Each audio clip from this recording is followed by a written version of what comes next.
having some kind of a broadcast. Oh no, 15 out of 15. Hey J-Bone, we are live. Okay, cool. Hey, what's up, buddy? How's it going? Gotta hang in there during this dip on that Uniswap and Polkadot, bro. Trust me on that one. We'll be good as soon as this dip is over, I'm sure.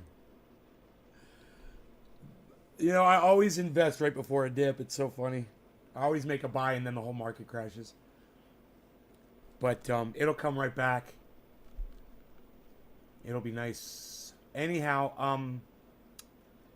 want to talk to you guys about the way social media turned some of us into corporations, and the way I completely resisted that and refused to play into their bullshit, and I was not one of the indoctrinated. But I'm going to show you a little clip from something I was watching this morning that will demonstrate how other podcasters that I watch, how they've let social media mold them into what they've become. And it's creepy AF. So, YouTube has eliminated public dislikes. And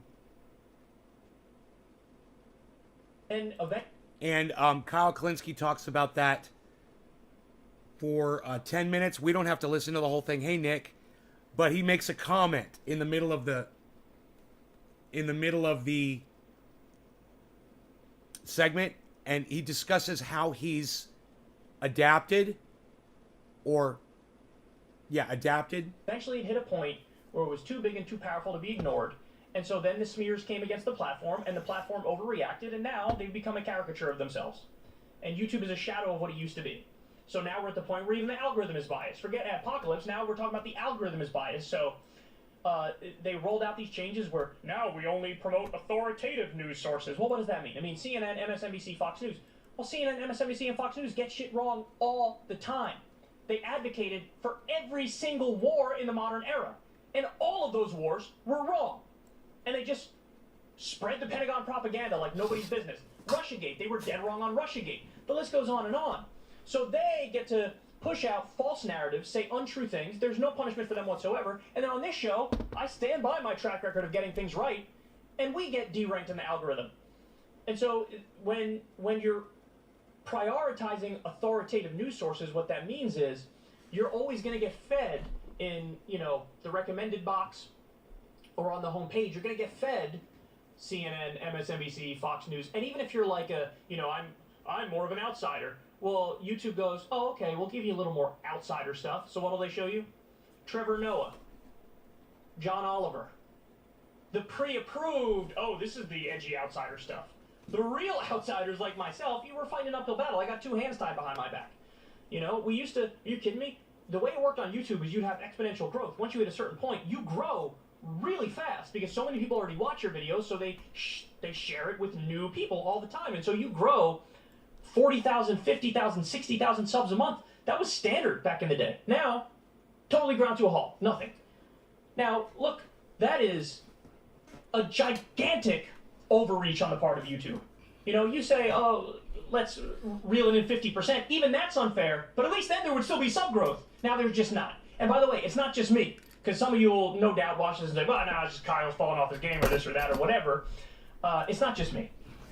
Virtually everybody who's in this space has seen a massive cutback on new sub growth and views, and I think there's a hierarchy. I really think there's a hierarchy. I think that, and now this part's all speculation, and the YouTube rep I work with, who's a great person, who I love very much, very nice person, I don't even think they tell the YouTube reps everything. I think they keep them in the dark.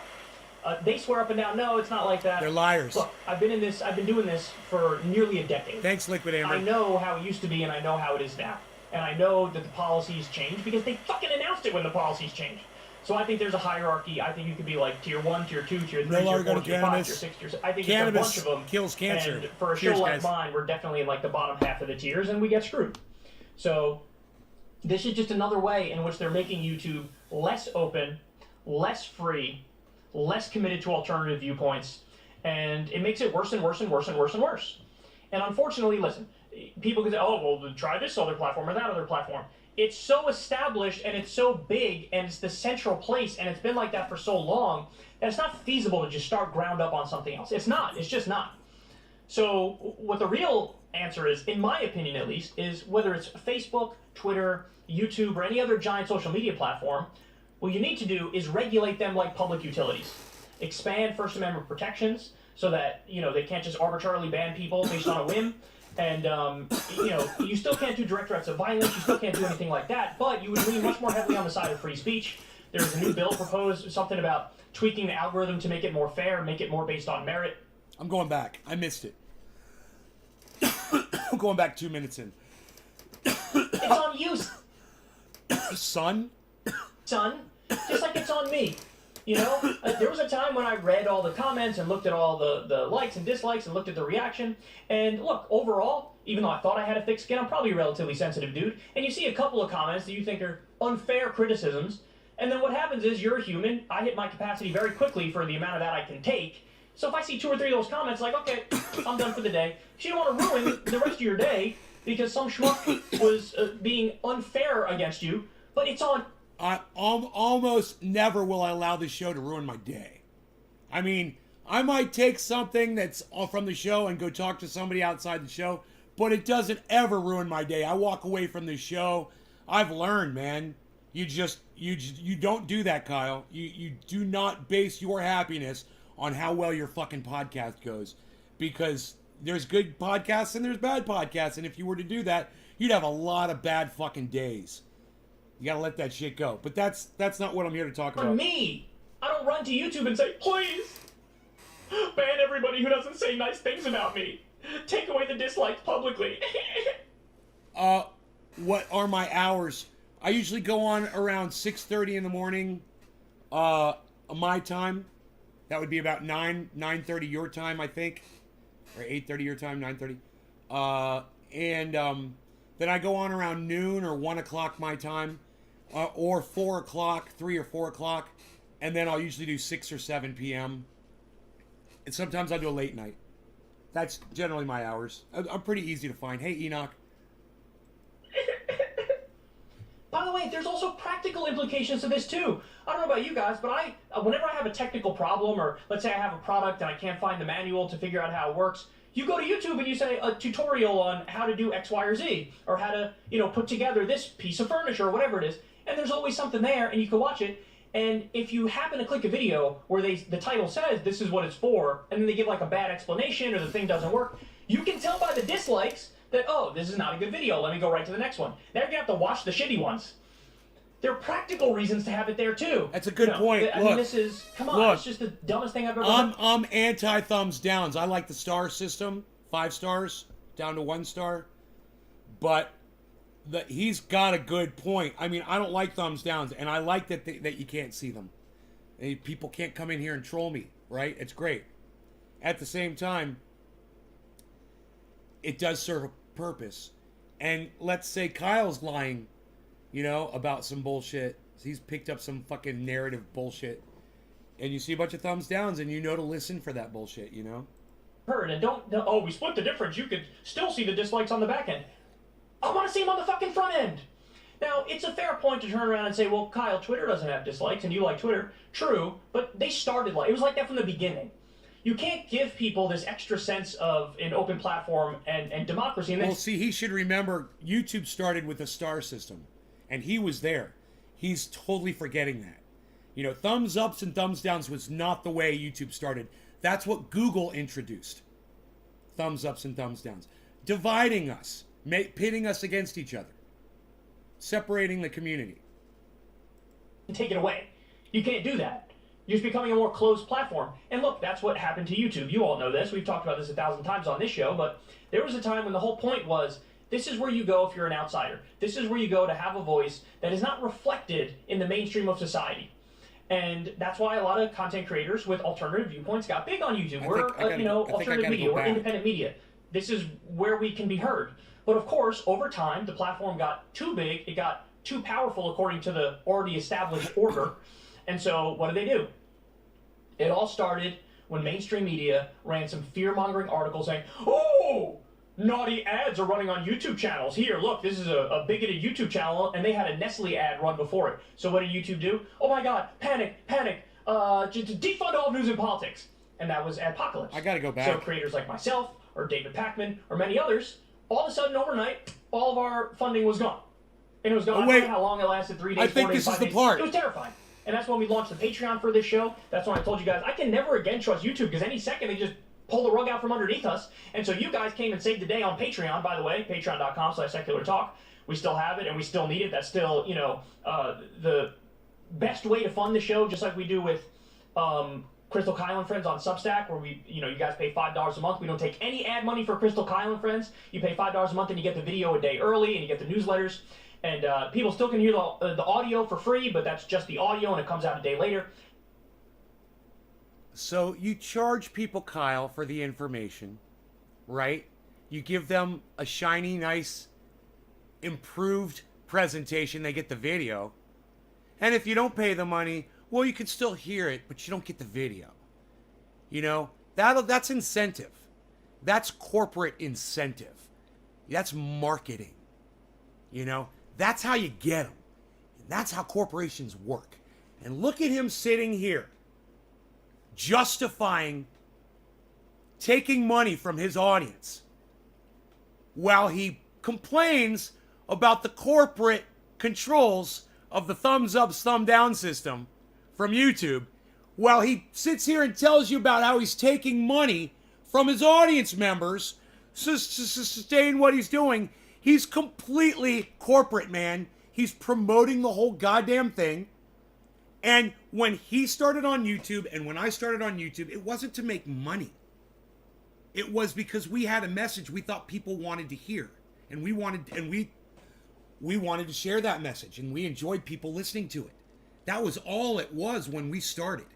Hey man, we've got our own channel. People will listen to us. It wasn't, hey man, I've got my own channel, and if you join my Patreon, you can pay as much as you want. Or if you give us $5 a month, you get the video. And you don't get to see the video if you don't give us $5 a month. If you want to see Crystal Kyle and friends, you have to pay for that content. He has become exactly what he's trying to call out. He's trying to call out the corporate monsters of social media. How dare they take away the thumbs up, thumbs down system the way he liked it. Not me, not necessarily. I'd rather have 5 stars. While he sits there and tells you, oh, make sure you come give us $5 so you get all the content promoting. And this is the icing on the cake. He's got this, you can see it, look, behind his ear. He's got a earphone in his ear with a wire going back behind his jacket. Do you think there's anyone there talking to him at all while he's doing a short 10-minute upload? Not even live? Do you think there's actually someone there? What's that? What is that? What's the haircut? You know, the same haircut that Sagar's got. He is so indoctrinated on so many different levels. And it's like I told you at the beginning of this show. Not me, man. Not me. I don't play in any of this bullshit. I'm not here to fuck around at all with this social media bullshit.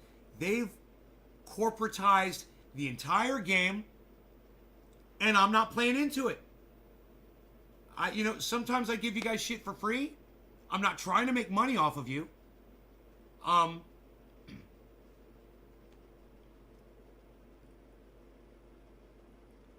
Kyle's turned into a business. He's a corporation now. He acts like a corporation, and he's lying like a corporation too. Because to me, lying is calling out YouTube for their bullshit while sitting there and promoting his $5 a month Crystal Kyle and Friends show. And saying how awful what social media does while he sits there and begs for money. You know, hey Kyle, here's an idea. Get a job, buddy. Get a normal job, then you don't have to charge your fucking audience. How about that? And let me just say this. Nothing Kyle Klinsky has ever said to me was worth paying for. Ever. Realize this platform is not democratic. It's not open. It's not free. It was for a while, but then eventually it hit a point where it was too big and too powerful to be ignored. And so then the smears came against the platform, and the platform overreacted, and now they've become a caricature of themselves. And YouTube is a shadow of what it used to be. So now we're at the point where even the algorithm is biased. Forget Apocalypse, now we're talking about the algorithm is biased. So he says now we're at the point where even the algorithm is biased. Kyle, the algorithm has been biased since they wrote the algorithm. The algorithm is bias. Period. As soon as they wrote a piece of software to say, watch this video and not that one, it was biased. I mean, I can't believe that, you know, when something affects Kyle, all of a sudden it becomes a situation worth talking about. When it affects him. Do you know how many years I sent him messages telling him, dude, man, I started on this platform when you did, and you've done so well, and I'm doing so bad. Can you fucking help me out? Can you help me out somehow, man? Can you do an article and cover what's going on? No. He never would. Never wanted to mention the fact that other people were being censored. No, not cannabis-related people. No. I wasn't worth his time. I begged him. Please, man, look at what they're doing to me, man. I was doing just as good as you, and now all my shit is going to shit. While you're going straight up, and my channel is going straight down. After Google, right? And as soon as his channel was affected by Apocalypse, oh, then he went into high gear, wanting to help himself. Oh, under the guise of, oh, look at all of us being attacked. No, it's you, Kyle, and you're concerned about you losing money. Oh, they rolled out these changes where now we only promote authoritative news sources. Well, what is that? I just want to say this, and I don't have a problem with podcasters profiting off of their audiences. I don't have a problem with that. What I have a problem with is when they do it and they try to act like they're not doing it. That's what I have a problem with. That mean? I mean, CNN, MSNBC, Fox News. Well, CNN, MSNBC, and Fox News get shit wrong all the time. They advocated for every single war in the modern era. And all of those wars were wrong. And they just spread the Pentagon propaganda like nobody's business. Russiagate, they were dead wrong on Russiagate. The list goes on and on. So they get to push out false narratives, say and that's all true. What he's saying right there is exactly true. The algorithm needs to go away. Period. Thank you, Kyle Kalinske. Now, take your Forrest Gump haircut the fuck off my goddamn stream. You fucking dumbass. God. So, God, that fucking haircut, man. What the fuck is it with that stupid Forrest Gump haircut, man? And these idiots today. It looks like they're just shaving the brain cells off their fucking brain. You know?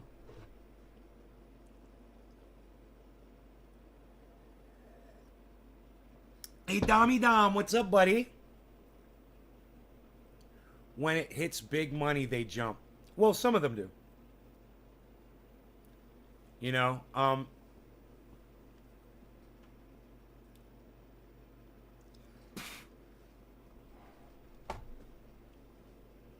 one thing I don't like is when people charge for content.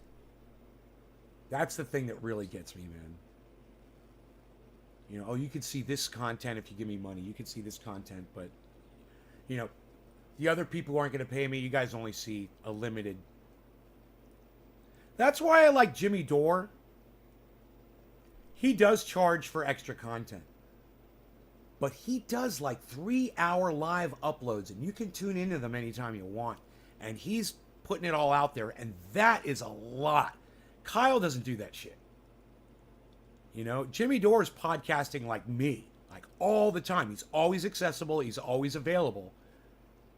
And, you know, he's on a much greater level.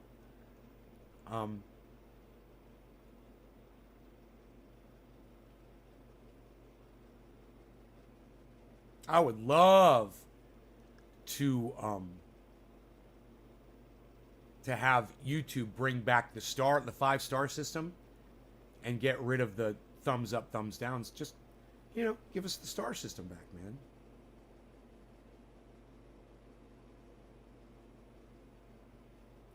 But it's beyond that, isn't it, guys?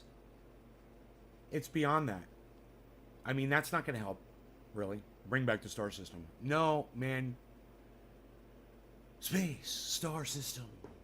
We're going through it in our spaceship. It's dark and death. Light. Life.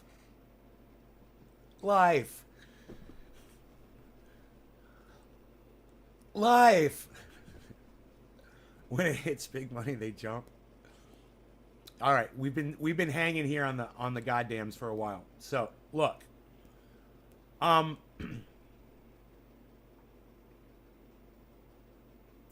it's beyond changing, you know, this or that or the other. It's the algorithm, it's the bias,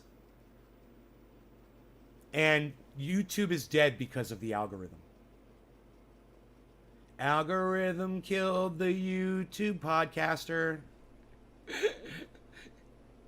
I don't know. Something like that. Algorithm killed me.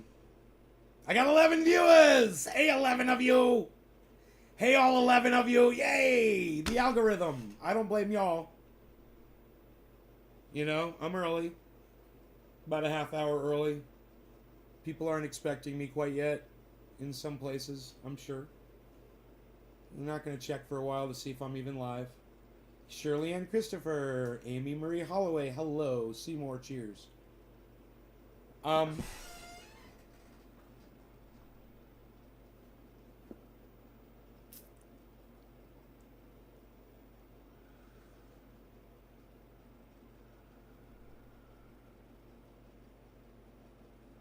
There will be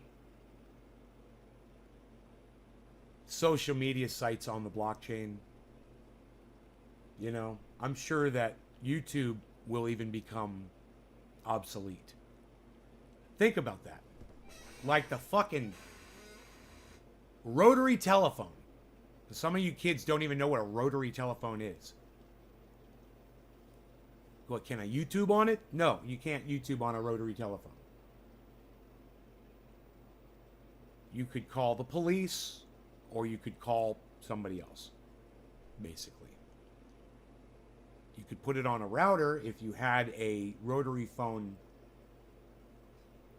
Remember those things? You take the phone and you put it on a goddamn speaker thing so it could hear the router over the phone line. Count me 12 times. Now I can. I have more than one personality. Oh, count me 12 times. Oh, dude, 100%. Laughing my ass off, I do.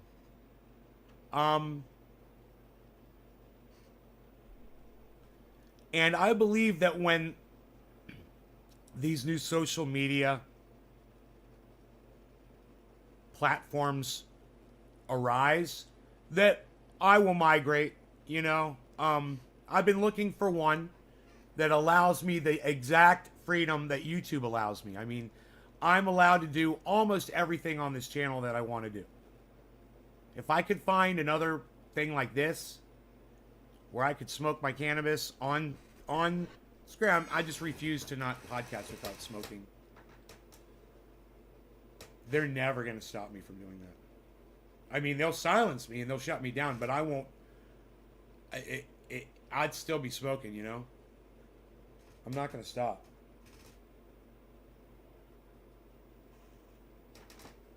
You have one that's a piano.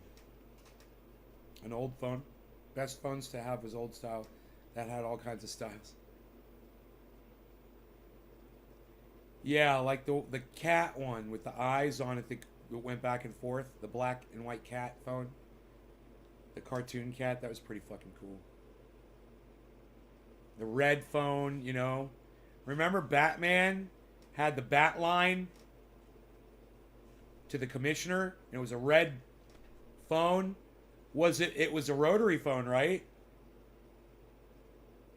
Can't remember.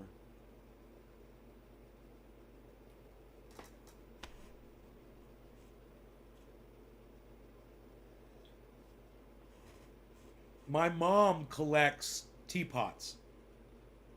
So she's got teapots that are like shaped like themed teapots, you know. They're really cool, man. Like one's like a house, you know, teapot. Ceramic. Painted shit. I don't know if she still does that.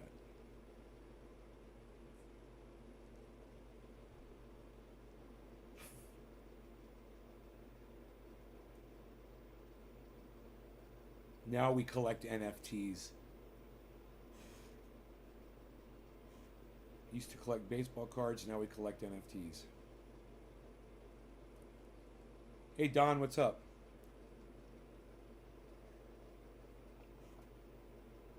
The world changes before your eyes, man. It's nice to be able to sit back and just look at everything that's happened, but at the same time to watch the decay and the decline while people think, no, this is technology, man. And you're like,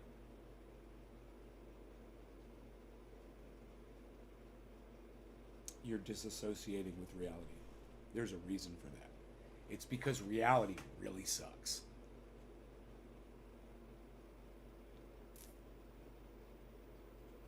Right? Perfume bottles, Avon bottles. Yeah, you know, there was this dried up lake bed where you could find ink wells. People would use. It was so weird. People would buy an inkwell at the store, you know, and dip their quilt pen in it in a glass thing with a cork in it. And then when they were done with that, they'd throw it in the middle of the fucking lake. Isn't that weird? People were just awful, man. Hey, I'll just throw this glass in the lake. You know, even back in the 1700s, 1800s, people were doing that shit.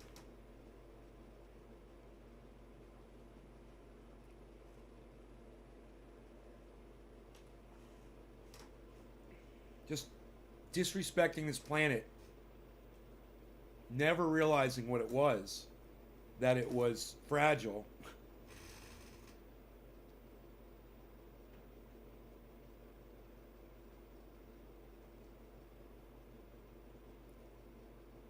I have one that kind of look like a door handle.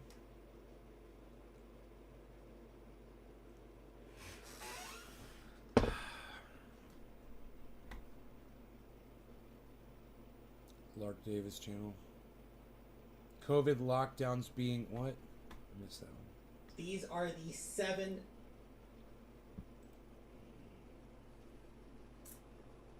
Bitcoin crashing, don't panic.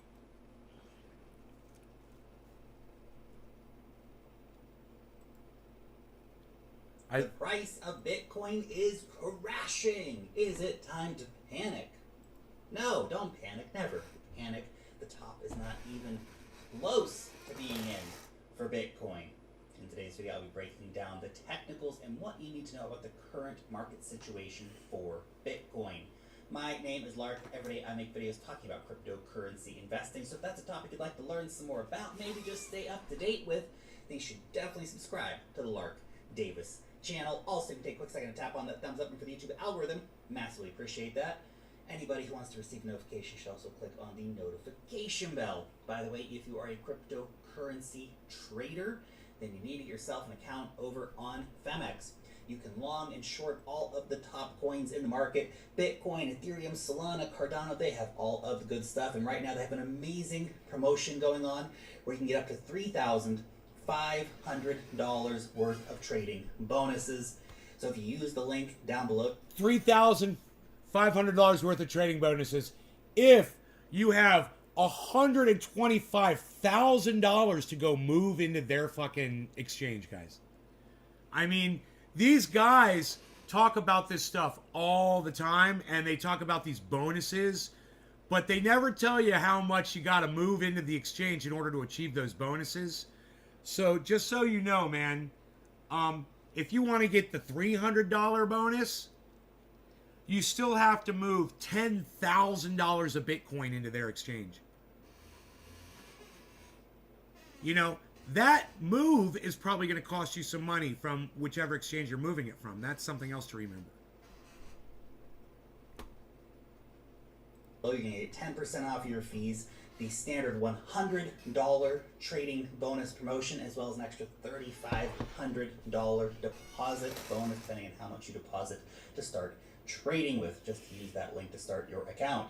Now let's go ahead and get into the charts. So the old bearish divergence here has basically been playing out to a T. We've seen, of course, the price of Bitcoin coming down today. Now, I think it's really important to bring a bit of perspective into this here. We need to get the RSI off here for now.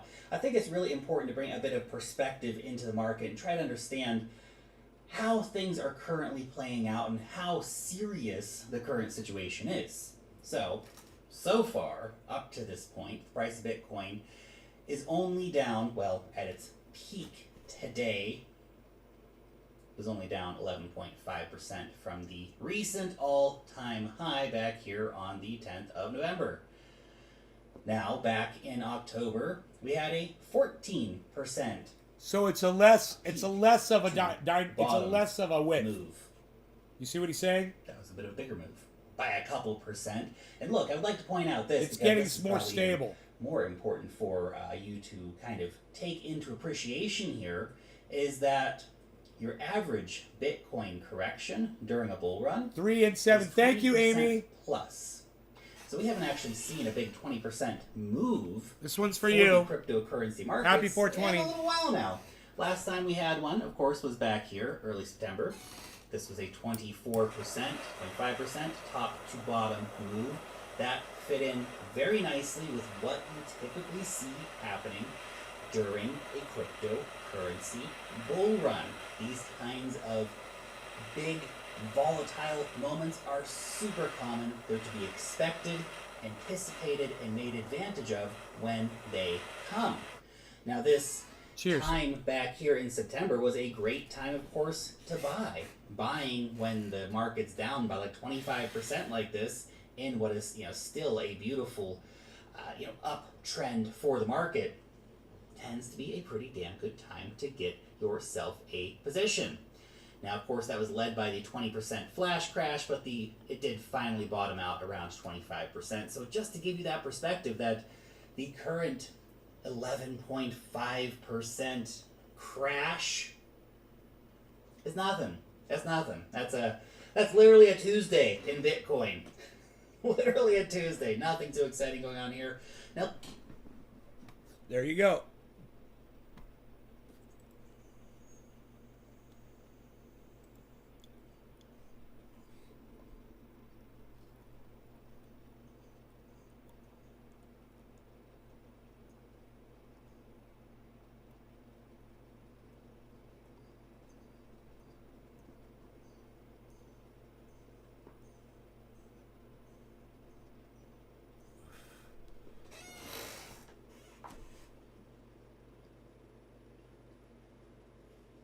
Rogie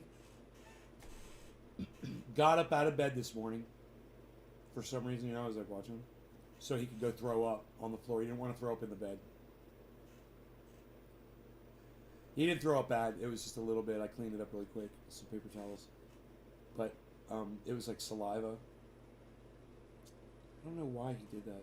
It's like acid or something.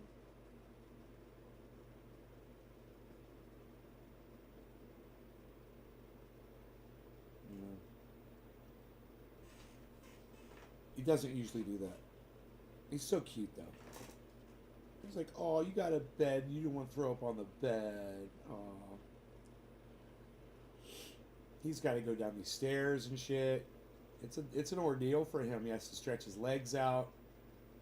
He knew he was going to throw up. It's funny. He started kind of convulsing on the stairs,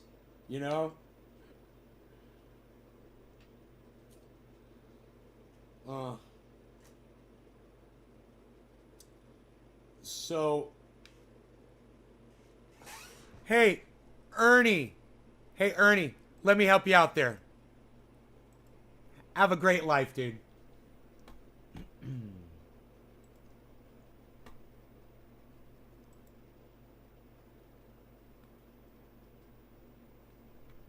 I'm not here to entertain fucking cunts.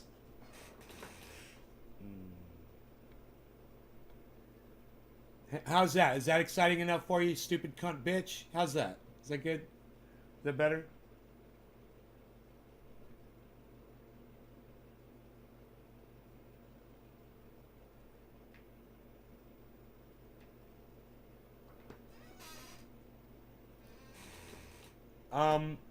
You know, I totally want to talk about this today. I put it on Twitter. Those of you guys that follow, it's at Nays Garden on Twitter.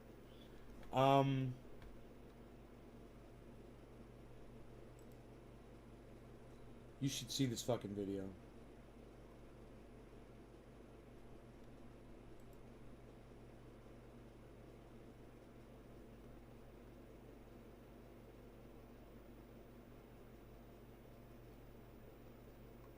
Something went wrong. Try reloading. How social media turns us into corporations.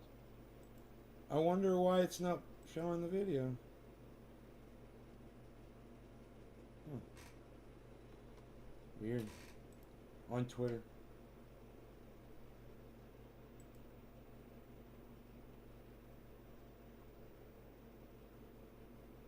Someone said, this is hilarious. If you guys know anything about communism, right? Are there any communist books that are easy to read? I need suggestions, please, lol.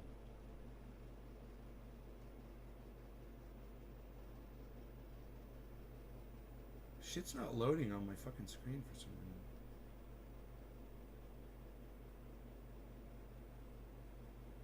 I said, communist books is an oxymoron.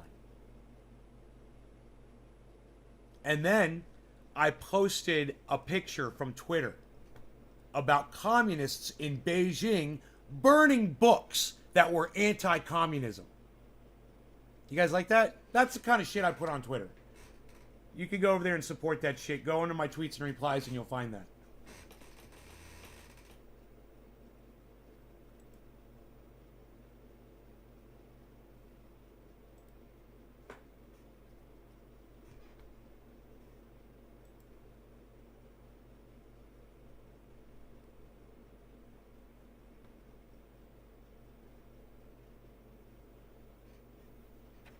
Dude, my Twitter's not working right. It's driving me crazy. I'm putting my mouse over people's profiles and it just shows a black square.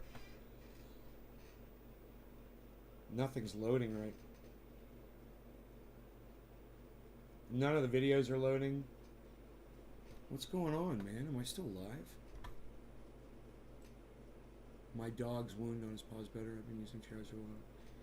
It's much better now, thank you. Right on, dummy.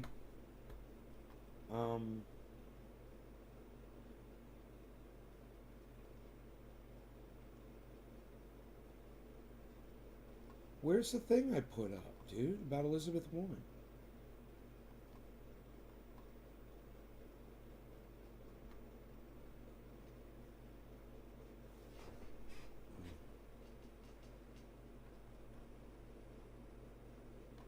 Where's my fucking retweet? Oh, that was probably on another account, man. I don't know which account I was on. Fuck. God damn it. I'll find it. Nays Garden, there it is. I found it. No videos are loading on Twitter, guys. Hey, what's up there? J.R. Ryder, Pinoy Grower, what's up, bro?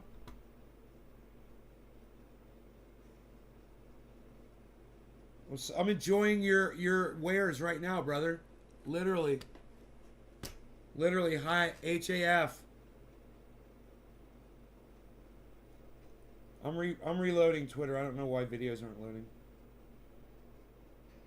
So weird. There it goes. Now it's working. Now none of the videos were loading. Now all the videos are loading. Are terrible for the environment. You guys want to watch something great? Watch this video with me. And understand, all of these cunts are fucking lying cunts. Bought off by fucking the Fed and corporations. All right? Remember that. Here you go. Let's get high. Let's do some dabs with J.R. Ryder and watch this video. Cryptocurrencies like Bitcoin are terrible for the environment. It's an extremely inefficient way of conducting transactions. It's a way to both hide dirty money and destroy the environment at the same time. The environmental attacks on Bitcoin are best understood as a strategy by economic, media, and political elites to undermine a form of money they can't control. Critics distort the basic facts about what's known as Bitcoin mining, the process through which a global network of computers maintain the Bitcoin network through computation. Though energy intensive, this process is what makes Bitcoin a truly decentralized monetary system. The amount of energy that's consumed in processing those transactions is staggering. A single Bitcoin transaction, that's one purchase or one sale or one transfer, uses the same amount of electricity as the typical U.S. household uses in more than a month.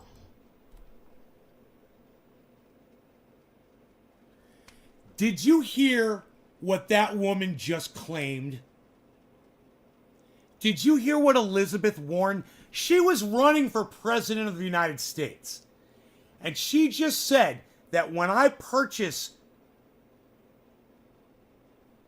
$100 of Bitcoin, a single transaction on an exchange, that those little PC computers that are going to verify that one fucking transaction are using more power than an American family, average American family uses in an entire month.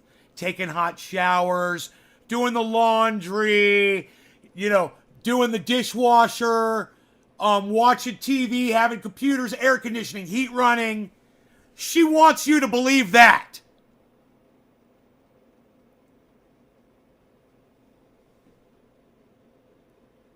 I've seen the processor.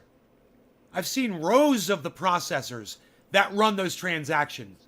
There's no way they're using that kind of fucking power to do one transaction. It's such a fucking lie. This woman wanted to be president of the United States of America. Just so you know.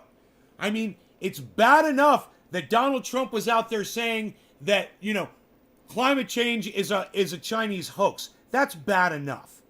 But you need to understand, all of them are psychotic. I want you to hear her say this bullshit again. A single Bitcoin transaction, that's one purchase or one sale or one transfer, uses the same amount of electricity as the typical U.S. household uses in more than a month. I think the estimate is 53 days. Wow. Yeah. They divide this per transaction energy cost. Couldn't keep eye contact with a fucking webcam after you told that fucking doozy? She couldn't even keep eye contact with a web camera after she told that fucking... Yeah.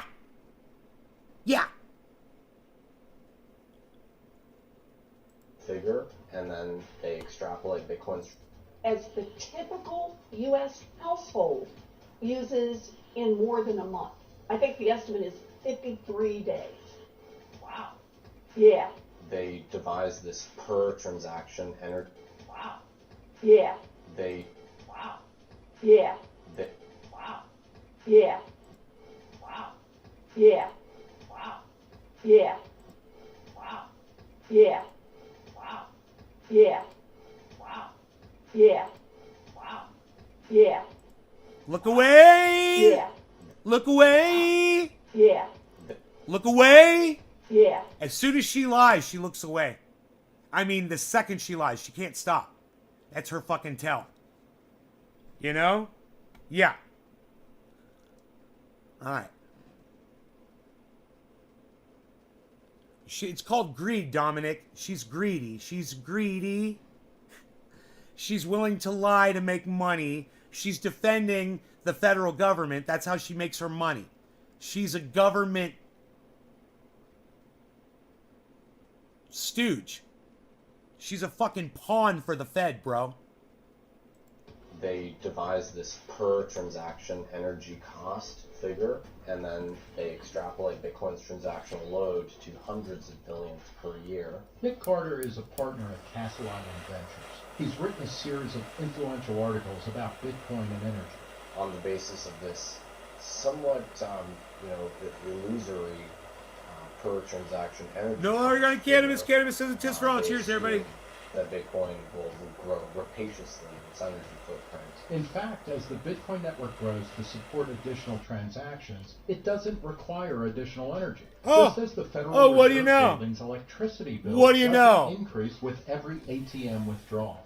The electricity consumed by mining isn't used to power individual transactions. It's used to secure and administer the foundation layer of Bitcoin's monetary network, which can then be extended almost infinitely. Bitcoin transactions and Bitcoin's energy use are not really correlated. An additional marginal transaction doesn't really add much energy outlay to the Bitcoin system. The energy used by Bitcoin miners has increased significantly, and it will continue to grow. But the media's claims are outlandish. In 2017, Newsweek boldly predicted that Bitcoin was on track to consume all of the world's energy by 2020. One of the most commonly cited figures comes from a 2018 two-page analysis published in Nature Climate Change and trumpeted by the New York Times and other outlets. Bitcoin's growth could single-handedly push global temperatures above the tipping point of 2 degrees. One of the most commonly cited two-page analysis published climate change by the New York Times. Bitcoin's growth could single-handedly push global temperatures above the tipping point of 2 degrees Celsius.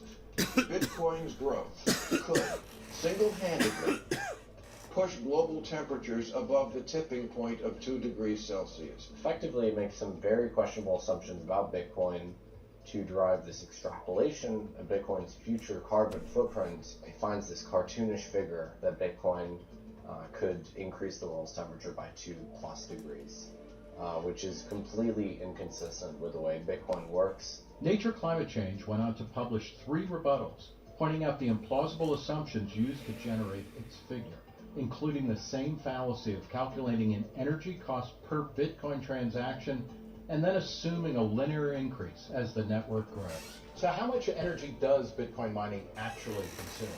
The Cambridge Center for Alternative Finance estimates Bitcoin uses just over 100 terawatt hours per year, which is less than gold mining and many other residential and industrial activities. Critics routinely invoke the idea that Bitcoin uses more electricity than whole countries to generate attention-grabbing headlines. But that's also true of many industries. And if Bitcoin were a country, it would rank 32nd out of 59 tracked by the Cambridge Center.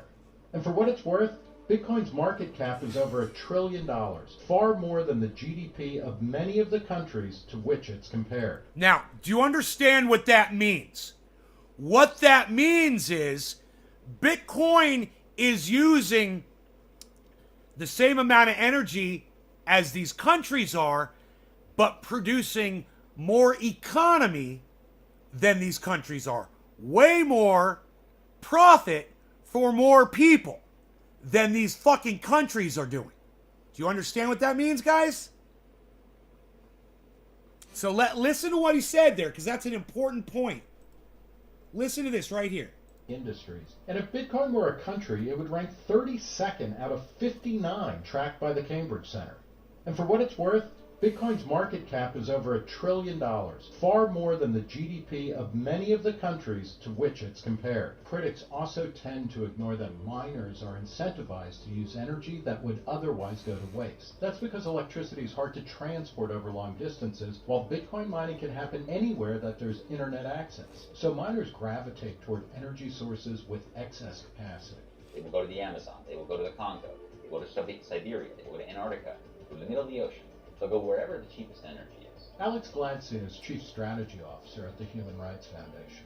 He points out that Bitcoin miners lose money in competitive electricity markets because the cost of the power they consume exceeds their earnings. Bitcoin miners can only pay like 2 to 5 cents per kilowatt for the energy. Industrial nations, consumers pay 10, 15 cents, and in developing countries, they pay 20 and 40 cents. What I'm concluding here with is that Bitcoin miners need like energy that nobody else wants. In the western United States, mobile Bitcoin miners are already running on electricity derived from unused natural gas from oil wells that can't be captured because there are no pipelines to carry it. Gladstein argues that Bitcoin can be used as a spur to develop more renewable energy in underdeveloped countries, remote locations, and even existing landfills. A recent industry survey put Bitcoin mining sustainable energy use at around 56%, a figure that will likely grow. Bitcoin miners are like a sponge. Any excess energy bubbling to the point where it becomes cheap enough for them, they will soak it up. There are computers all over the world right now spitting out random numbers around the clock in a competition to try to solve a useless puzzle. To claim that Bitcoin mining is useless is the essence of the government's case against Bitcoin, because it's this component that directly challenges state power. The work being carried out. Understand that. It's useless to her because she doesn't have Bitcoin. It has every freaking utility for me and anybody else who's investing in it. We're making money. I'm able to take care of things I wasn't able to take care of before because I have an excess of money. Bitcoin is allowing me to do that. She says it's useless. Hey, who here has a use for crypto or Bitcoin? Anybody? Press 1 in my chat if you do. Press number 1 if you disagree with Elizabeth Warren that Bitcoin is not useless. She's such an idiot. By this global computer network is press 1 in my chat. Thank you. Thank you. Thank you, Pinoy. Thank you, Nick. Thank you, J-Bone. Thank you, Seymour. Bitcoin is a vote of no confidence in the monetary and financial system that exists today. This pretty exclusionary system where we are extremely beholden to the opinions of half dozen individuals who all think the same way. Would you go so far as to say it's almost like a generational movement against the status quo in favor of a non-inflationary kind of hard currency? Absolutely. And it's not just non-inflationary, it is a non-discretionary monetary rule. There's no central banker that can come in and alter the rules and privilege one certain set of right, society. Apostle Orlando Bethel? That is the core of the movement here. There you go, guys. You know, that just shows you what we're up against with these people that are in the government. Elizabeth Warren, Jessica Yellen. You know, I do see that there are a lot of people in the Senate who are supporting crypto. And they're behind it. So it's a good thing. Cunts like Elizabeth Warren, cunts like Jessica Yellen, they need to be voted the fuck out because they're fucking dumb dinosaur cunt bitch cunts. Cunt bitch cunt motherfucking cunts. I can't say it enough. Fuck them.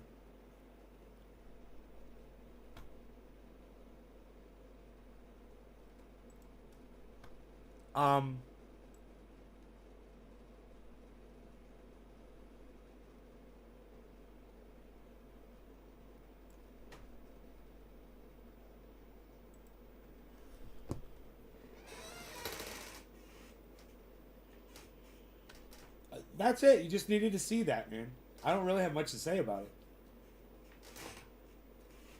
I hope that you guys listened to what people say about Bitcoin, saying it's going to cause the planet to warm up. It's the Bitcoin, guys. That's what it was. It was the Bitcoin that caused the goddamn global warming. God, man.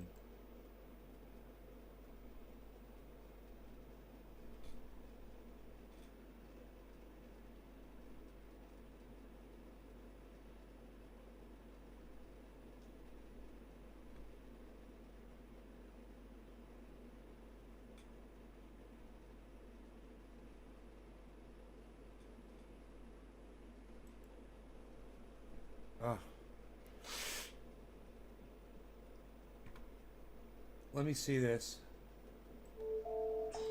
It reminded a lot of people of something. It's Car Rittenhouse trial. It reminded a lot of people of something something, I just can't remember what it was. Oh,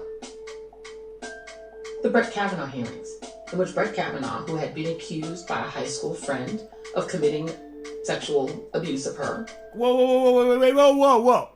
Let me just stop you right there. How the fuck does the Kyle Rittenhouse trial remind you of Brett Kavanaugh? And isn't it weird that she said that's what was on everybody's mind? I have no idea what the fuck she's getting at here. Cried his way through the hearings to make him a permanent member and Associate Justice of the United States Supreme Court. Oh, does she think that Kyle Rittenhouse's breakdown of crying had any bearing on this trial whatsoever? Okay, I don't. Hey, you guys, if you don't think Kyle Rittenhouse's crying that one time that he was talking about that one thing that one time had anything to do with the bearing on this trial, like I don't think it did, press number 1 if you agree with me. Did his little breakdown thing, whether it was true or not, do you think that affected the jury at all? They're still deliberating. They weren't able to figure this out after a day. So, I don't know what she's getting at here. This is kind of weird. And his tears turned out. And let me just say, I fucking hate her. Okay? I hate this fucking dumb bitch. But I digress. To be more powerful than the tears of Christine Blasey Ford, which were the tears of an alleged victim. But in America, there's a thing. No. This is a fucking murder trial, and you're comparing it to a justice becoming a lawyer becoming a Supreme Court justice. Hearing. You're talking about a trial versus a hearing. Nobody looked at Kyle Rittenhouse's trial and thought of fucking, except for you, because you're so triggered by white people, aren't you? You fucking racist bitch. Let's keep going. About both white vigilantism and white tears, particularly male white tears. Really white tears in general, because that's what Karens are, right? They Karen out, and then as soon as they get caught, green waterworks. White men can get away with that too.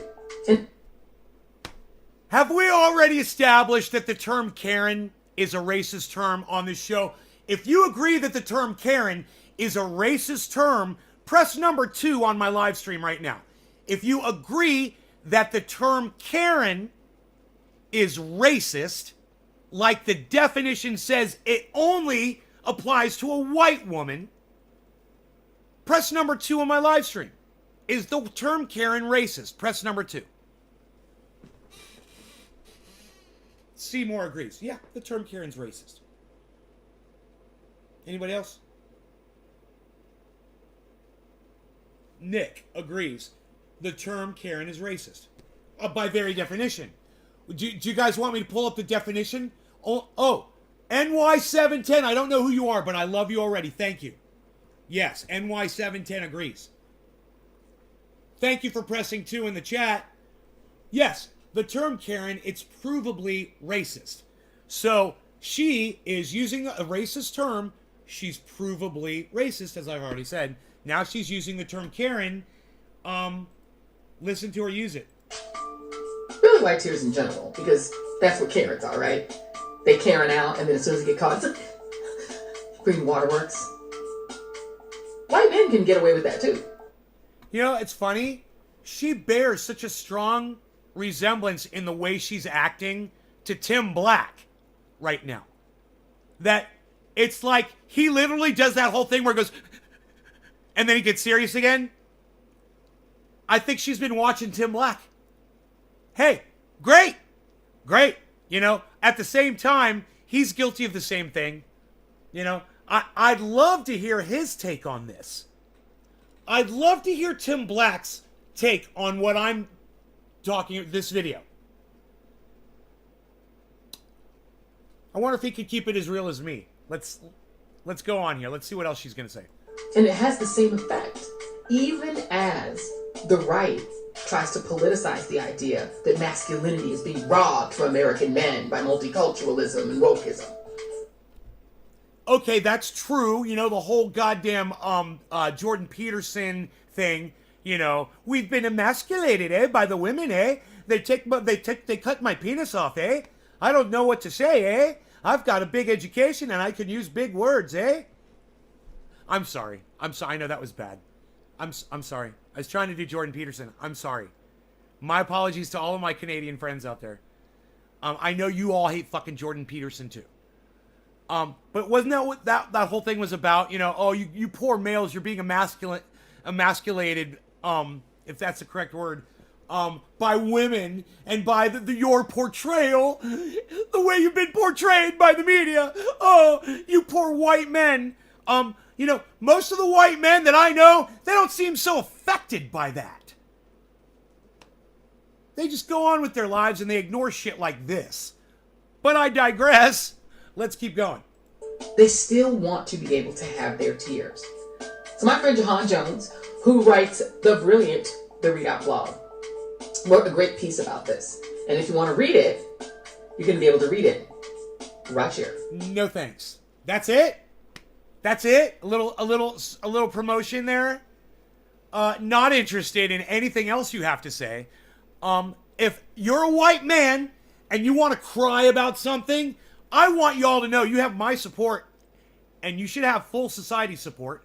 And yes, Brett Kavanaugh and Kyle Rittenhouse, those were fake tears on both accounts. I totally agree with that. But she's not talking about that. She's branding all white people, including the women, she said Karens, and all white men. Basically, just a blanket racist statement from a fucking racist cunt. There you go. Well, you know, we should just call this show today an expose on fucking cunts. We're just covering cunts today. Let's put this cunt off my goddamn, out of my fucking sight, because she fucking disgusts me. You fucking racist cunt. So it's Kyle Rittenhouse trial. Oh, shut the fuck It up. reminded a lot of people of some.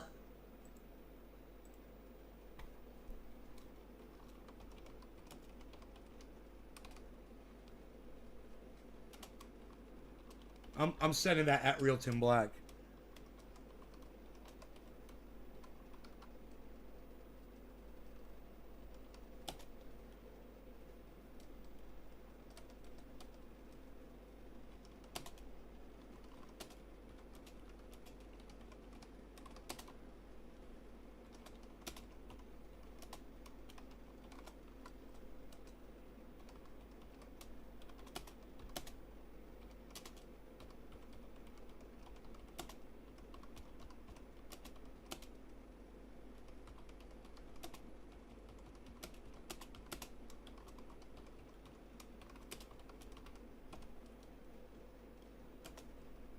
So I'm sending a tweet to Tim Black.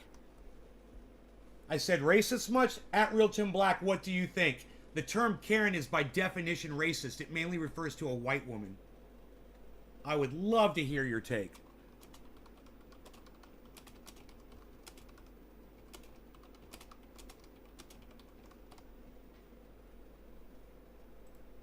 There we go. You guys can retweet that at Tim Black if you want. It'll be under my tweets and replies at Nays Garden on Twitter. Maybe I'll check Tim Black right now.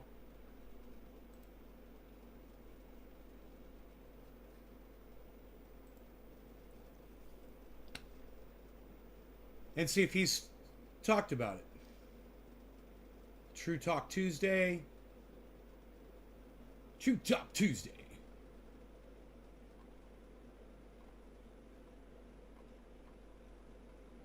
Don't see him referring to the video. He probably covered it. I would think he already covered it.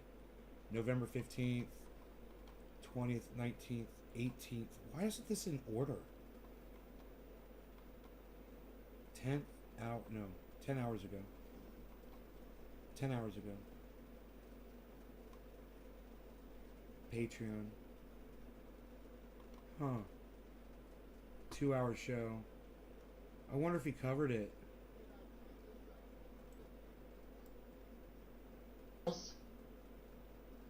Who are supposed to be grown-ass adults and are supposed to be black allies have revealed themselves for who they are.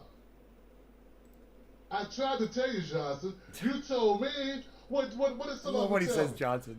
Tim is jealous. He clout chasing. He but these are all people. Benny the Rolling Stoner, what's up, buddy? Not as big as me, but I'm clout chasing. He's just hating. He's just mean. Oh, they use the name Chad as racist. It refers to a white man in distress as well. People. So stupid. I work with them. I know them. I know their personal business. And I know they are horrible. In need of an emotional rescue. Back to Kyle Rittenhouse. This is obvious, guys. Look, if you can't articulate, if you're in a media game and you cannot explain what's up with this Kyle Rittenhouse case, how important this is, if you can't express that, if you say that you're an advocate for black folks, see, some of them never said it. And they have an audience who don't give a shit. They don't really care, so that's what I'm trying to say. This is my point. Tucker Carlson's Tucker Carlson. Tucker Carlson gonna Tucker Carlson. Tucker Carlson doesn't pretend to be a supporter of black folks. He doesn't pretend to support poor people, working class people, people trying to get off the streets, homeless people, people trying to pay their bills, barely making it. Tucker Carlson represents Republican conservatives, well-to-do. He backs up the capitalistic system. And that's never been good for us. So he doesn't pretend. Now, I don't like Tucker, but at least he's not trying to pretend to be in this group of people that got my back. That's what I'm saying, Johnson. I got you. So at least he says what how he feels. Has revealed itself. Has revealed those. Once he started fake crying. For instance. He started blubbering a little bit. We saw that. These people suddenly coming out saying, hey. And then he stopped. There was a loud noise. He was like, after all. Oh, I'm supposed to be crying right now. Is running away after all. It's all self-defense. There's nothing to see here. What's wrong with the media? Why, and this is all they do is divide people, but this talking point are liars. Real talk. Or they're naive. But you can't, you gotta choose which one. Real talk with Tim Black. Once we drill down one level beneath that, we gotta ask the question, because we're intelligent people. Why was he running? Why? Because he had a gun that he was handling in front of people. And let me tell you something, J.R. Ryder, though. While I do realize and I do agree that that was fake crying at the same time, he was being asked to relive shooting and killing somebody that he had shot 4 times that he didn't know, but later found out in that trial that guy had mental problems. His girlfriend had just rejected him. He had just gotten out of the mental hospital. So if Kyle Rittenhouse has any kind of a conscience whatsoever, some of that crying may have actually been coming from a real place. I'm not saying he was fucking crying. I'm saying he may have went with it, and forced it. It was just, it seemed forced. At the same time, when you shoot and kill somebody, you shot them 4 times, you made sure they were fucking dead. Then come to find out, oh man, it was a fucking crazy person that should have been on medicine. And had they been medicated, had they been in a safe place, they wouldn't have been out there on the street acting like that. That may have affected him because he didn't know that when he killed that guy, right? There's a lot of aspects to this trial that those jurors have to consider, and that's definitely one of them. Just the fact that all he saw was a guy that said he wanted to kill him, basically. That's how that appears. The guy seems totally coherent to him. Yeah, and he focused. Oh, he's coming to kill me. I feel sorry for the jury, and I understand why they're fucking deliberating. Hey man, I know where my judgment goes. Immediately. You want to hear my judgment? Everybody guilty. The kid that gave him the gun, the father, all three of them. Jail time. Fucking guilty. Kyle, murder. Guilty. First, second, and the guy, his hand, attempted murder. All three of them murder charges, and I'm going to tell you why. Because he had that gun illegally. There's a reason why you're not allowed to have a gun at a certain age. There's a reason for that. And he had that gun illegally. As soon as that law was broken, everything that happened at that point was because that first law was broken. So in my opinion, I would have never dismissed that charge. In fact, hey man, you know, if the judge really wanted to do it right, he should have dismissed the first murder charge. Okay? Gone with the second murder charge. If there was an attempted murder on the third, blow somebody's fucking wrist off. Hey man, that guy might bleed out. That's attempted murder. You know, you want to do that, I'm okay with that. The guy had a gun in his hand, you can let the jury decide that. But that first charge stays. And that's the charge that you really want the jury to consider for the reason that that is the linchpin. You know, without that, nothing else would have happened. None of those people would have been harmed that night. And Kyle Rittenhouse wouldn't be on trial. But he chose to take a gun to a protest. He chose to obtain a gun illegally. He chose to break a law. The law was there for a reason. So that's where it goes. The kid's fucking guilty. Period. You know, you want to sort out the rest. I say dismiss the goddamn murder charge on the second. The guy was crazy and was gonna kill him. Dismiss that shit. Don't even, why should they struggle over that? If I was the judge, that's what I would do. You know? But, you know, it's on fucking video, man. You can hear the guy screaming he was gonna kill them. If I get you if I get you cornered, you're dead, man. We fucking find you with that by yourself. You know, and they got him. He got him, right like he said, man. He got him by himself, man. He's all by himself. Man,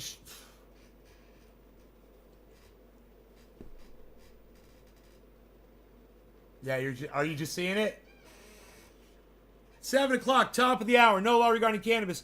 You guys, if you're having fun, if you are enjoying this live stream, what I would really love and appreciate all of you to do is please put a 3 in the live stream while we watch a little bit more Tim Black and do a dab. What do you guys say? While he's handling it in a way that made people upset, and somebody reacted to that. The person that reacted to that get chase. Did you say gave chase? During the chase, Kyle Rittenhouse stops running, turns around, plants his feet, and shoots the mofo. Oh, well, that's not how it happened, Tim. See, that's not... He shoots and kills him after that's shooting him 4 times. Not fair. He doesn't know what the fuck he's saying right now. Hey, Karen. Cheers, right. Everybody. No law regarding cannabis. Cannabis isn't just for all. Everything that happened after that is all because he's running after killing someone. So, to ignore those facts, those are the facts. That's what happened. If you didn't know that, that's what happened. I don't know what to tell you. You're a fucking liar. That's what I'll tell you. People didn't randomly start chasing Kyle for no goddamn reason. They chased Kyle Rittenhouse because Kyle Rittenhouse, they heard someone get shot. Then they found out it was him who did this shooting. And to everyone else's mind, he's the guy who just killed the guy. And he's getting away. You don't get to tell people, I'm going to holler at the cops. No, people want to take you to see the cops. You just killed someone. So these people are not honest. But what they are honestly doing is appeasing a conservative audience. And as usual, they're willing to throw black people under the bus to do it. Because if Kyle Rittenhouse holds no responsibility for shooting 3 people, killing 2, if there is no responsibility for that, all it does is embolden more people like Kyle Rittenhouse to come out to events. wise. Okay, okay, that's fair. I totally protect property. Or I totally fucking agree with everything he's saying right now. What he said before about Kyle turned around, planted his feet, and killed that guy in cold blood, that is not how it happened. Kyle was being chased down by a raving, threatening lunatic that promised him he was gonna fuck him up, man. So why is he? And then he looks at his audience. He says, "These are the facts." Oh, Tim. So that part, you know, he missed the boat on. But afterwards, this part, yes. Why is this so hard for Tim to keep it real 100% of the time, man? Why is that? Oh, I'm almost picking his nose there with my mouse. Sorry, Tim. Why is it so hard for Tim to keep it real all the time? You know, when you play narrative, Tim, you rob yourself of your credibility. I love you, bro. You can be better, man. You can be better, man. Come listen to me call you out on your bullshit and start calling yourself out on your own bullshit. Accept this criticism as I accepted the criticism that you gave me years ago. And, bro, you can grow, man. I know you can do it. To help. Who needs a gun to paint over graffiti? Nobody. I've Facts. done some painting over graffiti in my younger days when I was a kid. Good for you, Tim. I'm I proud never of you. needed a gun to do it. Who needs it? What paramedics you know carry AR-15s? Right. Well said. Well, military So, medics. It's like their arguments are bullshit. But he's right. And my thing is this, guys. I told you they were full of shit. That's all I want to say.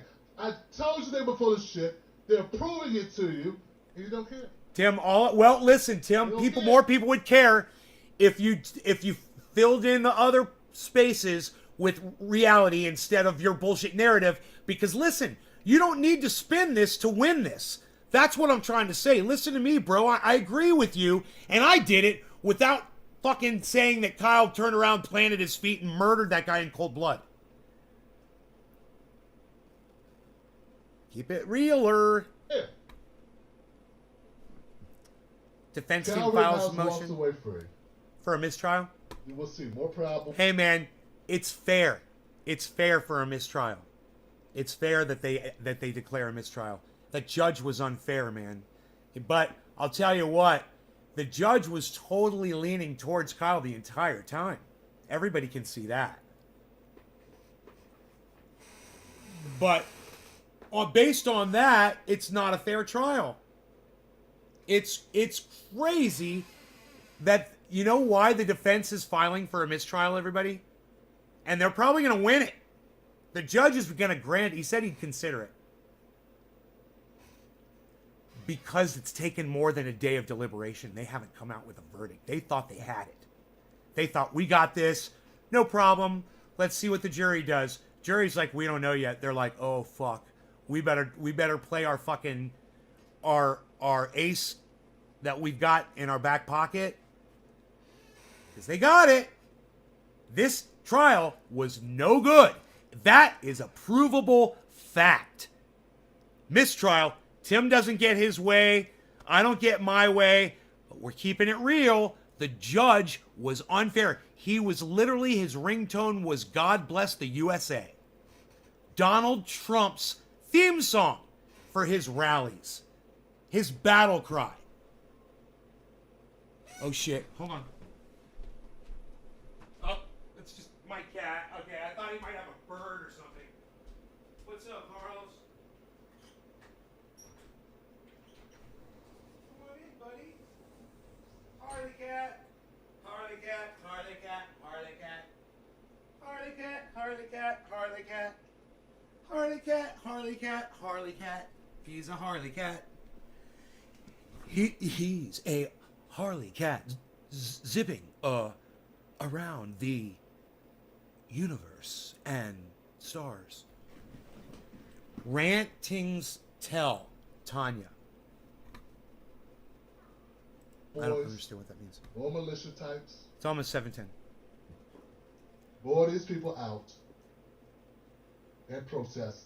Now, most protests, typically, I know things got a little weird there for a minute, and weird in a good way. You saw a lot of white people in protest. In this protest, it was overwhelmingly white.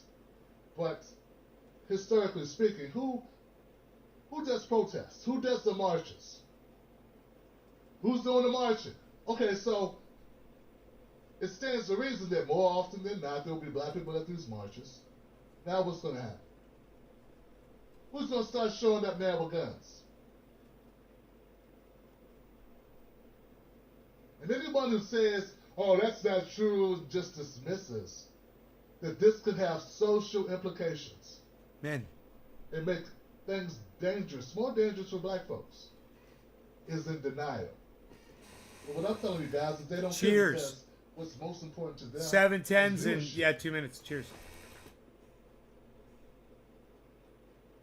That's what it is. I'm so tired of people making excuses.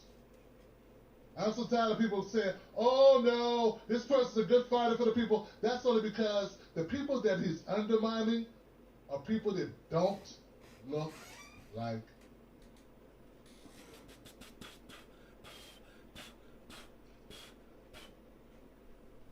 they're putting black people in harm's way by doing this.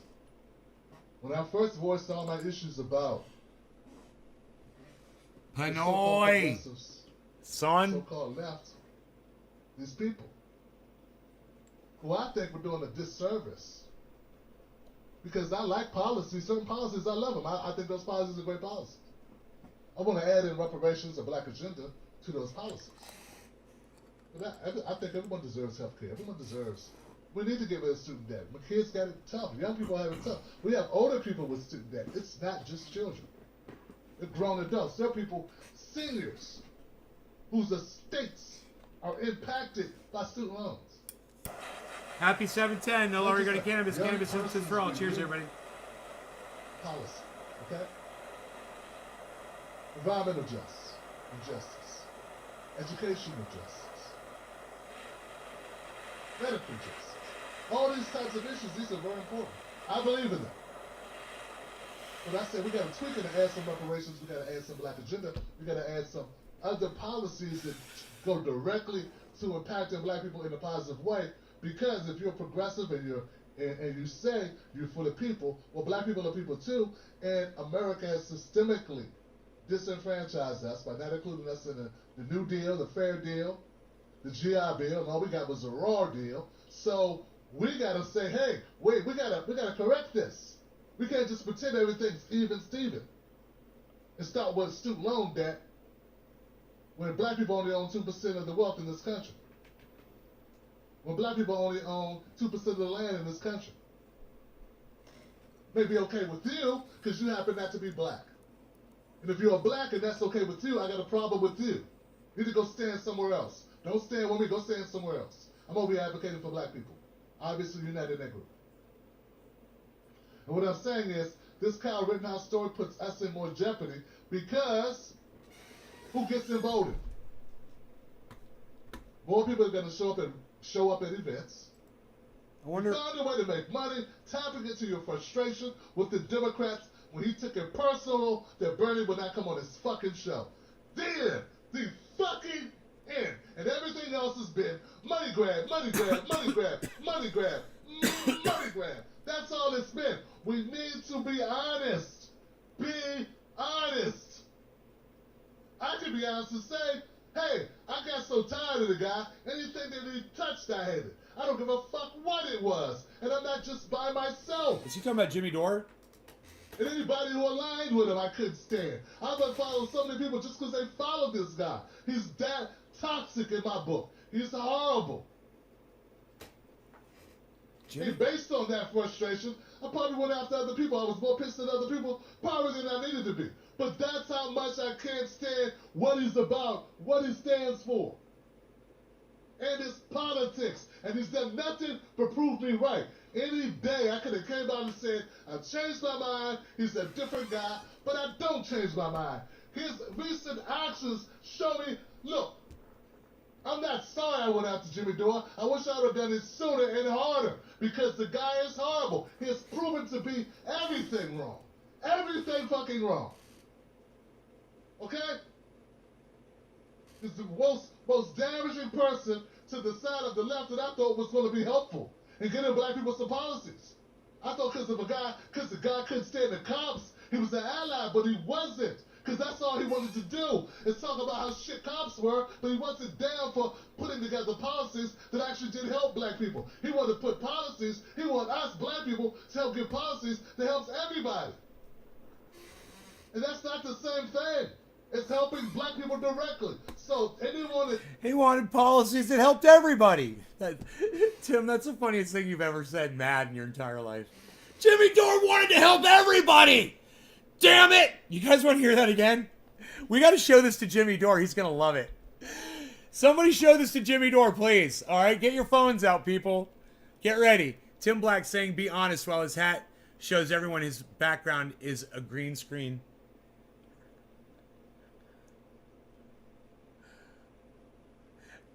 I don't think it's a green screen. I don't think he's on a green screen, bro. That's a normal TV set behind him, I believe.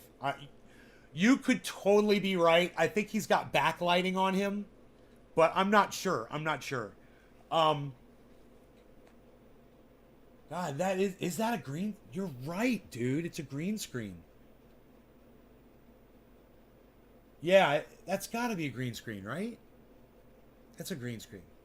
I think it's a green. That's why the lighting's so good on him, because that's great green screening, bro. Fuck. Here. Where are we here in this 3312? We got to go back to 3250 and hear him say, Jimmy Dore wanted policies to help everybody. Mad. That is just the funniest thing he's ever said ever. 3255. Here we go. talk about how shit cops were, but he wasn't down for putting together policies that actually did help black people. He wanted to put policies, he wanted us black people to help get policies that helps everybody.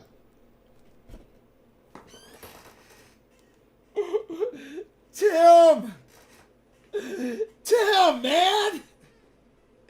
Jimmy Dore wants policies that help everybody! Am I getting it wrong? Am I getting it wrong here, guys? Let me know. Dude, if I'm getting it wrong, press a number 3 in the live chat. If I'm getting it wrong, let me know. This is funny, right? And that's not the same thing.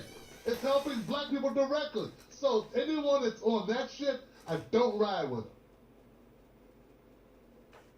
Now, also, please, can we stop pretending that Roland Martin is good for black people?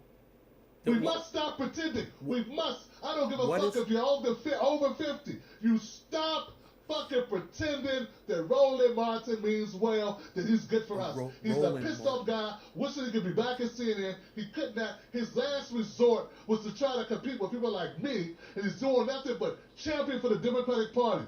The day of black people being escaped by, kissing the ass of the CBC, the contemptible black carcass. That's what I call him. The contemptible black carcass. Yeah. When he lifts up his hat, you can see it. You're right. Okay? They're not fighting for black people. I'm tired of it. We have to. His latest thing is, if you attack Kamala Harris, you're attacking black people. No, Roland. When you bend over for the Democrats and gaslight black people in order to help black elites like Kamala Harris, you are disrespecting black people. You are slapping black people in the face, and we are tired of you. Good for you, bro. It's not your fault Kamala's a horrible politician. Sometimes black people want black people to succeed so badly, they'll help someone who really does not have the ability to be successful. And that's Kamala Harris. And I didn't make it that way. She makes it that way. And she's a vice president. No one gives a shit about vice presidents. She's falling on the sword because they want to make Biden look better right now. Because he's tanking too. But everyone knows this. Man, Mike Pence, I forgot Mike Pence was alive. No one cares about VPs. Now you're just adding into this to take heat off Biden's ass. And no one's buying it. No one's buying it. So we have to stop pretending. Look, if you're a Roland Martin fan, I would like to know why. Actually, I don't want to know why. I don't care why. Fuck Go Roland over there. Martin, man. I hate that But guy. we're going to stop pretending. Just admit, you don't want politics to change. Just admit you just want to hold on for dear life. You don't want to actually get reparations or a black agenda. Because none of these things, and I do mean none of these things, there's Roland Martin support. So stop. Stop pretending. I want people to own up to their bullshit. Own up to it. If you've been using someone's name, in order to get awareness to build a platform because you have no ability, no creativity to build one on your own, just admit it. And then give them back their name and go back to obscurity. That's what you can do. Happy Or create a 420. new name and disband it. Do whatever you're doing. But stop pretending. That's all I'm saying. Stop pretending you got a problem with me. Really, the only problem you had is you wanted to be me. That's all. Just stop pretending. Stop pretending. It's over. It's cracked. Jesus Christ. It's over, man. We gotta stop pretending. We have a young man by the name of Julius Jones. Been in jail 20 years in Oklahoma. He's about to be put to death, even though the parole board says he should have a stab execution, clemency, and be given an opportunity to be released. And the Oklahoma governor won't even sit down with the family to discuss this shit. And he's got 2 days left. 2 days. That's fucked up. On Kamala Harris? And carrying their own weapons. There were so many weapons shown in those raw videos carried by people hiding among the peaceful protesters. But they were rioters. They're opportunists. No, and black people need to wake up. They need to realize this is what we got. We need to hold our fucking lawmakers accountable. No, Tim, not you, Tim Black. Other people with real platforms. People with real jobs. People with driving services. And a real staff and a studio and a salary. A cleaning service. Ooh, that would be nice. You got on a cap, man. Come on.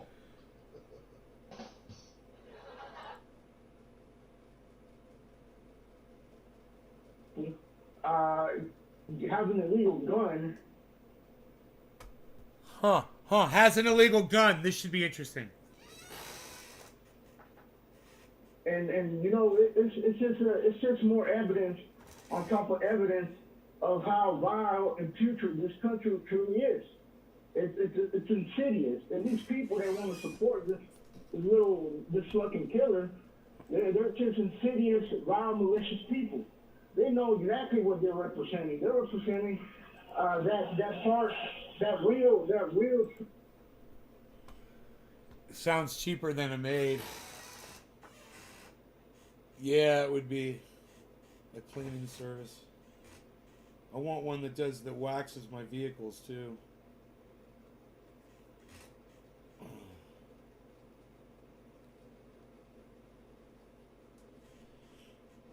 I have an orbital buffer, but it's in the goddamn storage.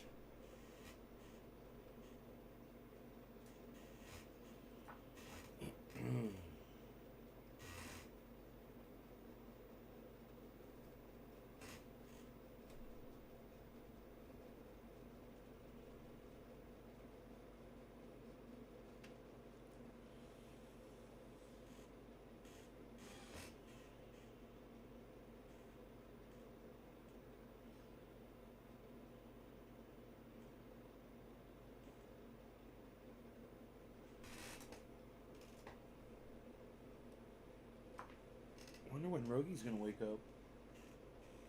Cat's right here. Rogi's still in bed.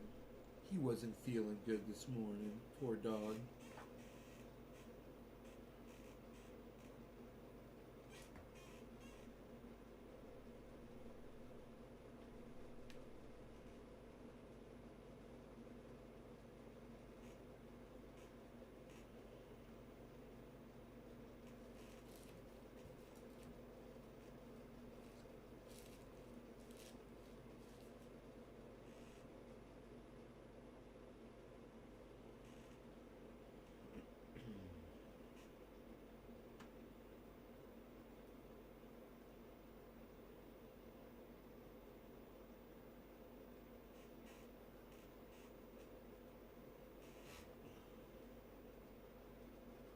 So hey.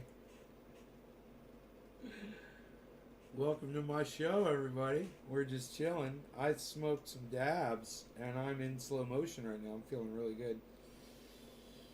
We've discussed a lot of things so far on the show today. You know, I like to tweet out things I think are interesting so I can talk about them on the podcast.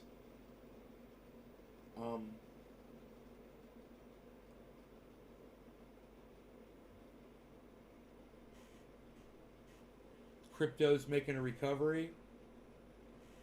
We talked about that already. Lark Davis. We watched that video. Bees! Hey, Bees! Hey, what's up, buddy? Hey, good morning. Hey, Beezle Bop. My Beezle's here, everybody. My Bees. This is the first time he's ever come over to me first thing in the morning, I think. Hey, Beezle. What's up, Bees? My Bees. My Bees. I love my Bees.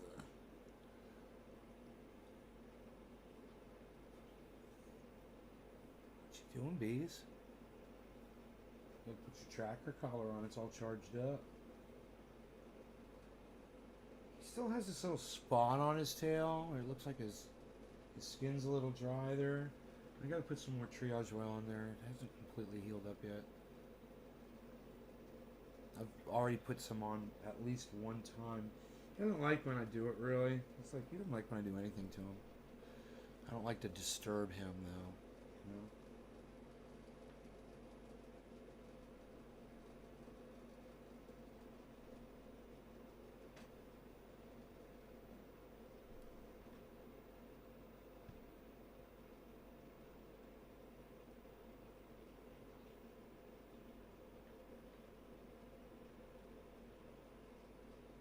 The cat was trying to play with the dog, and the dog was like, yeah, it's too. I haven't had my coffee yet. Oh, there he goes. Now they're playing.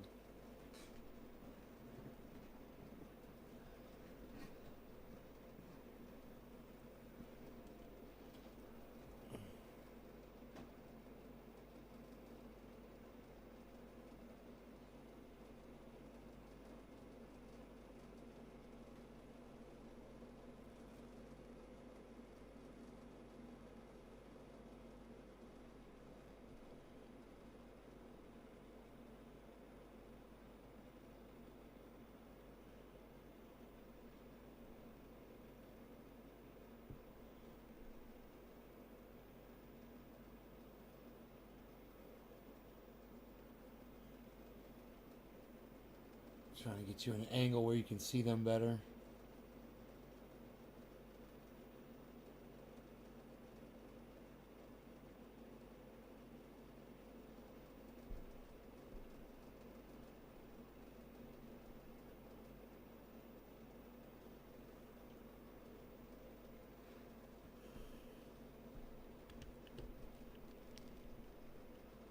There we go.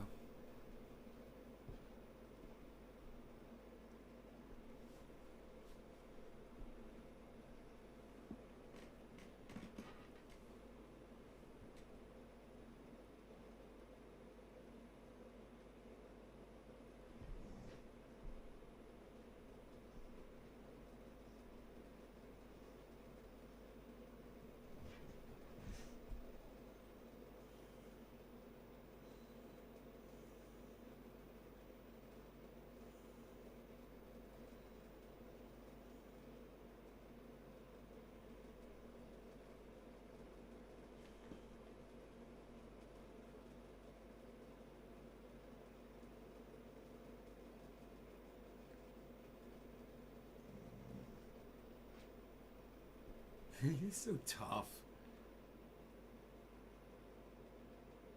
Oh yeah, they really do. Oh, sorry, Beast.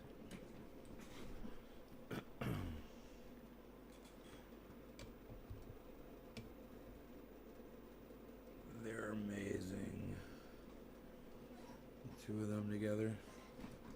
Bees, what's up, buddy? Buddy bees.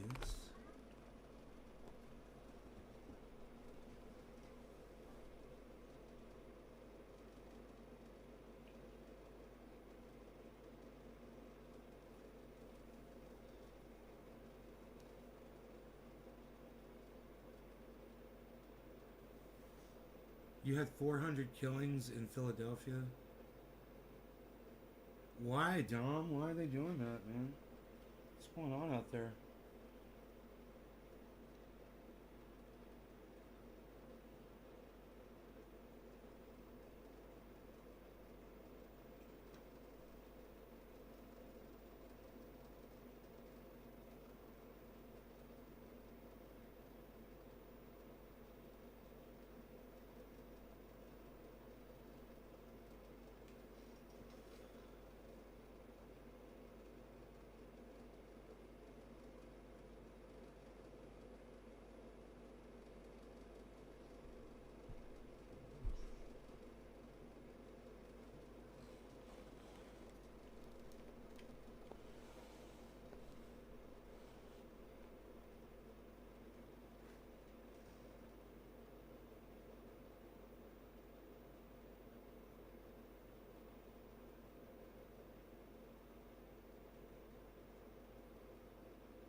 Look at the cat just ignoring the dog. Wonder if there's anything going on in the news. You guys want me to pull up? I've got my phone right here. I can just look really fast. Let's see what we got here. The news on the old AP.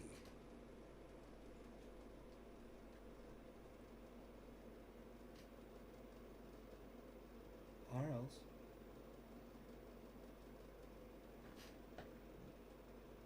U.S. overdose deaths topped 100,000 in 1 year.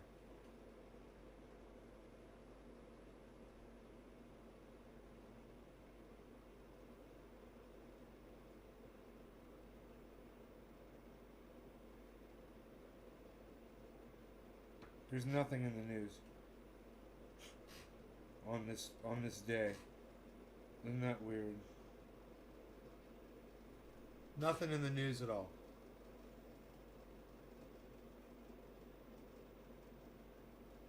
Nothing I can discuss.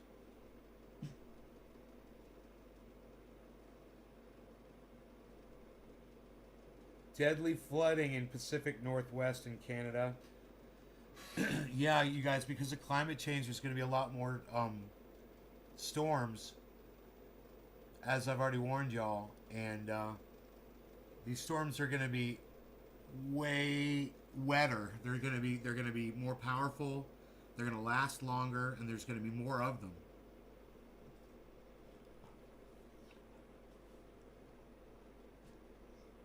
Yeah, Staples Center renamed Crypto.com Center. Yeah.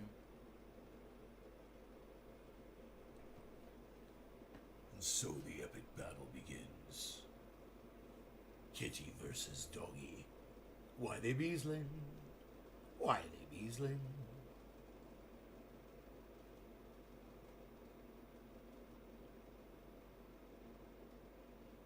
I love how the cat just is like playing with the dog while ignoring him at the same time.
Ooh.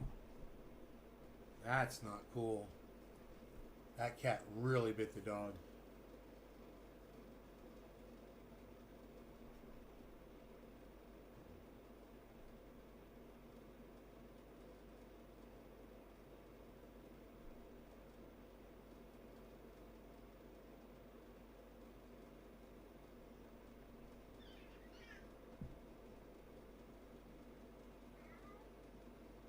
Rogan, you want to go outside? Let me put your collar on you.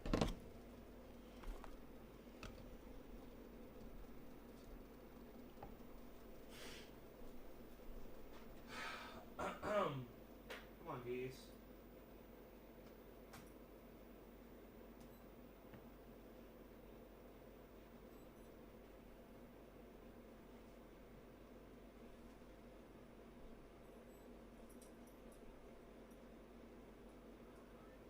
I know. Hold on, Harlesworth. Here you go, bees. Come on.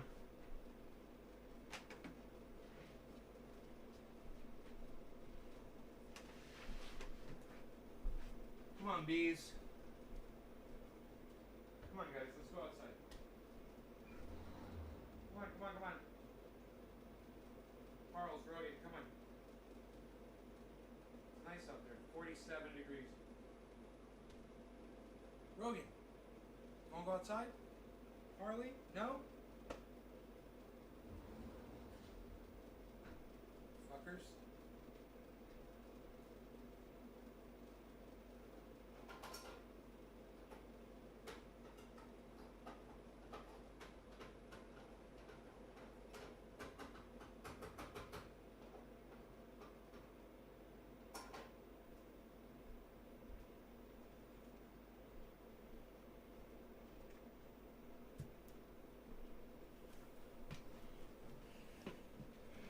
Yes, crypto is taking over the world, man, and everybody, when this becomes a thing, you know, more people will buy in. It'll become a thing. It's beautiful. It's a beautiful, beautiful thing. So,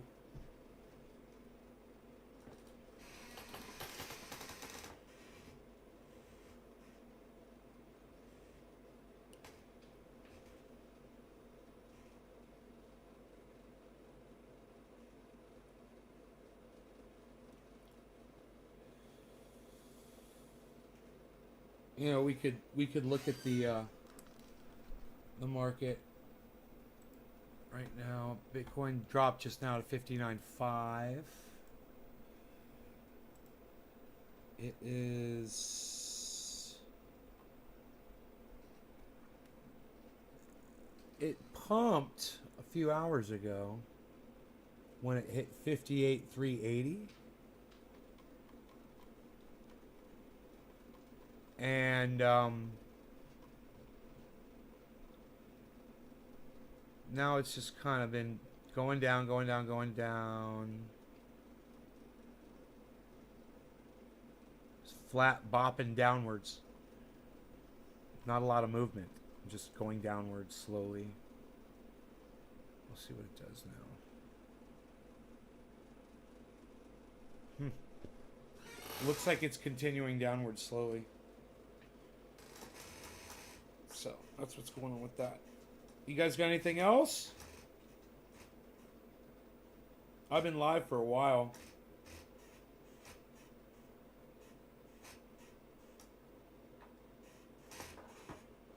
Anything else you want me to talk about? Crypto.com. Ha ha ha. Crypto.com's number one. Isn't that funny? Crypto.com center, so everybody starts buying Crypto.com. My Crypto.com, I've got a lot of it. I bet you it's doing really well in my portfolio right now. Here, let me see. AVAX is number 2. Sandbox is number 3 at $3.23. Saitama is number 4. Storage is number 5 at $1.65. Doge is down to 23 cents.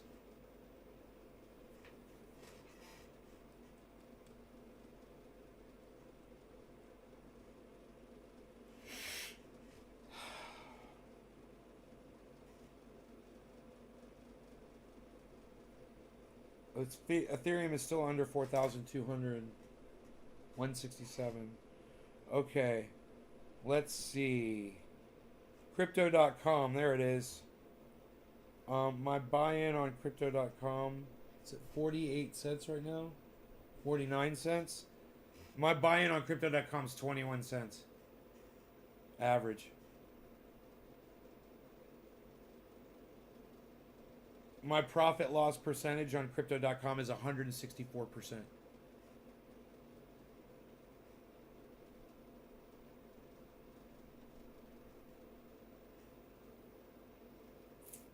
There you go.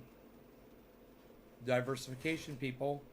People, you never know when Crypto.com's going to buy a goddamn Staples Center, you know? And you just happen to be holding the thick fucking crypto. That's how it works, man. Beautiful. So, you guys are beautiful people. I love you all. I'll see you this afternoon, okay? Let's say noonish, 1 o'clock-ish, my time. It's 7:40 right now, 7. About 5 hours from now or so. From whatever time you're at, about 5 hours from now, be looking for a notification on all social media from my live stream, okay? In the meantime, you'll be able to find me over there on Twitter at Nave's Garden. I love you guys. And I'll see y'all in the interim at Nate's Garden on Twitter. Bye, guys.